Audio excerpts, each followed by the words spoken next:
What's the real difference between someone who's just in charge and a true leader? Well, it all comes down to the foundation. Today, we're going to dig into the absolute essential building blocks of leadership, right from the ground up. So let's just start with the biggest question of all. Are you ready for this? I mean, really ready. Because leadership isn't just about wanting a fancy title. It's about being prepared for the work. And the very first step is understanding what that work actually is. Okay, so think of this as your roadmap. Every great journey needs a map, right? Well, today we're charting the course to effective leadership, and we're going to hit every single landmark, one core concept at a time. Our path today is super clear. First, we're going to talk about your natural strengths. That's kind of like the mountain you're already standing on. Then we'll get into the skills or competencies that you need to build. After that, we'll look at the actual behaviors that bring those skills to life. And finally, we'll talk about the one tool, the compass, that's going to keep you headed in the right direction. All right, our first stop is the absolute bedrock, your strengths. Before you can build anything great, you have to know what you're building on. And this is all about what you already are, not what you think you need to become. So, what exactly are we talking about when we say leadership strengths? Think of them as your raw materials. Are you someone who's just naturally a great problem solver? Or maybe you're an amazing listener, super empathetic. These are the innate talents that are going to shape your unique style as a leader. It really boils down to three things. You've got your innate talents, the stuff you're just naturally good at. Then there are your natural ways of thinking, your patterns. And finally, your instinctive gut reactions to challenges. This isn't learned behavior, folks. This is your default setting. Okay, so once you know your foundation, it's time to start building. Strengths are the solid ground you're on, but competencies, well, those are the bricks and mortar you have to intentionally, consciously add on top. So if a strength is something you're born with, a competency is something you build. Maybe public speaking just doesn't come naturally to you at all, but it's absolutely a skill you can develop with practice. That's a competency.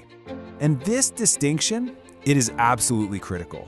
You play to your natural strengths, you leverage them, but you have to intentionally build your competencies. Knowing the difference helps you put your energy right where it's going to have the biggest impact. Okay, so you know your strengths and you're working on building new competencies. Great, but so what? How does that actually translate to the real world? Because an idea in your head is pretty much useless until it becomes an action that other people can actually see. A competency, like, say, strategic thinking, is totally invisible, right? It only becomes real when you express it as a behavior, like when you get up in a meeting and present a clear, data-driven plan. That's the action. That's the thing people can actually see and respond to. It's really a simple two-step process. The competency is the what. It's the skill you want to show off. The behavior is the how, the visible action that proves you've got it. This right here is the bridge that takes you from an internal idea to an external impact. And this, of course, leads us to a huge challenge. We might think we're coming across a certain way, but let's be honest, our self-perception has some massive blind spots. So, how do we get an accurate picture of ourselves? And that brings us to our final piece of the puzzle, our compass. Because you can have the best map in the entire world, but if you don't know where you are on it, you're still completely lost. To find our true north, we have to see ourselves through other people's eyes. That tool is what we call a peer scoring instrument. It's really just a structured way to get feedback. And let's be super clear, this is not about judgment or criticism. It's about data.